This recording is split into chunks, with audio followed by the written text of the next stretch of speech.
Welcome to the 2023 World Cup Rugby broadcast, where today we'll be celebrating the 200-year anniversary of rugby. Today we'll be talking about notable players, the history of rugby, how to play it, and more. Most people think that football, along with other sports, was created far after rugby, and rugby is a really old sport. But rugby was created only 2 years after football by a man named William Webb Ellis at Rugby University. In 1823, William Webb Ellis got mad during a game of soccer and picked up the soccer ball. Everyone else just went with it, so that's where the game was born, by using a soccer ball instead of the shape they use today. Although William never got to compete at the Olympic or professional level, they commemorated him by naming the trophy after him, the World Cup trophy that the players will be fighting for today.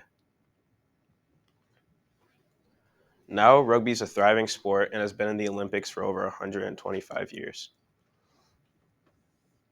Although a lot of people think that rugby is an irrelevant sport, it's huge in countries like Wales, England, Japan, South Africa, New Zealand, and Australia. One of the reasons that rugby is such a beloved sport is because of its lighthearted culture. It's fine. Is because of its lighthearted culture and the things people do while watching it. Rugby players are known for their lighthearted, fun habits and their partying and singing. Because of this, all the fans in the crowd love drinking, partying, and singing while they watch the sport.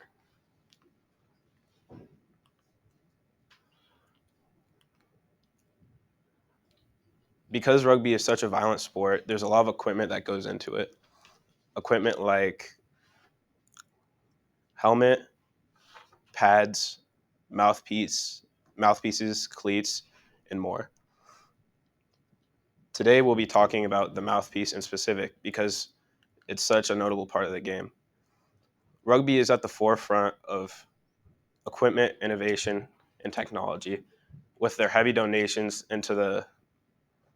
uh, into the studies. Today we'll be talking about the Hit IQ mouthpiece and why it's such a big innovation.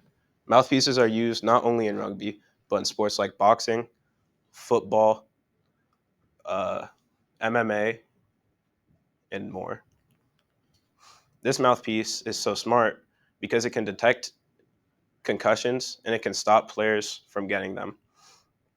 It counts how many concussions you get in a game, and it can notify you, even on your phone, about any notable impact that happens.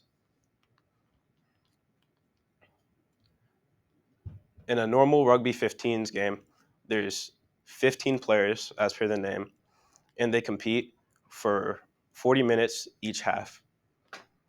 Some of the rules of the game are no blocking, you have to place the ball into the end zone, and the game doesn't stop time just because someone gets tackled.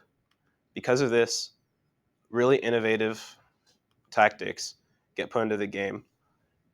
Innovative tactics like lineouts, where players will throw other players into the air to have a better chance of catching the ball. Mauls, where people link arms and hit each other so they can possess the ball. Rucks, where players do everything they can without touching their knee to the ground to maintain possession of the ball.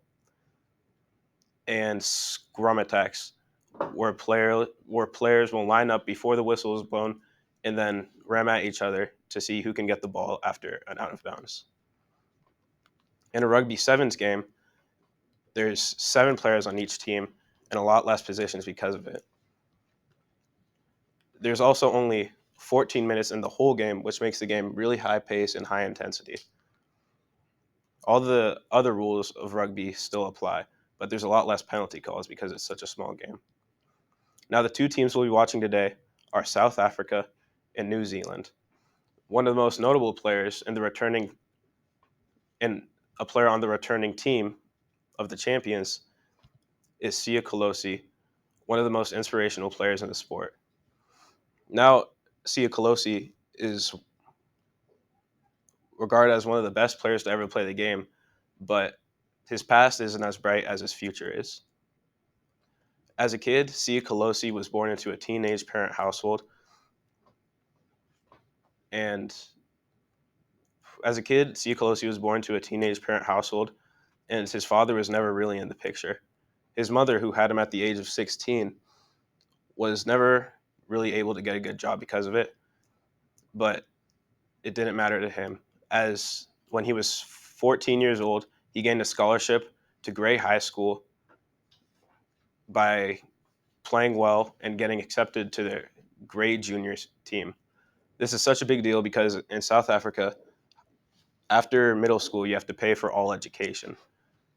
This wouldn't be this would be even more essential as when he turned 16, his mother passed away too, which made him live in a home with his grandma and not many other many other occupants.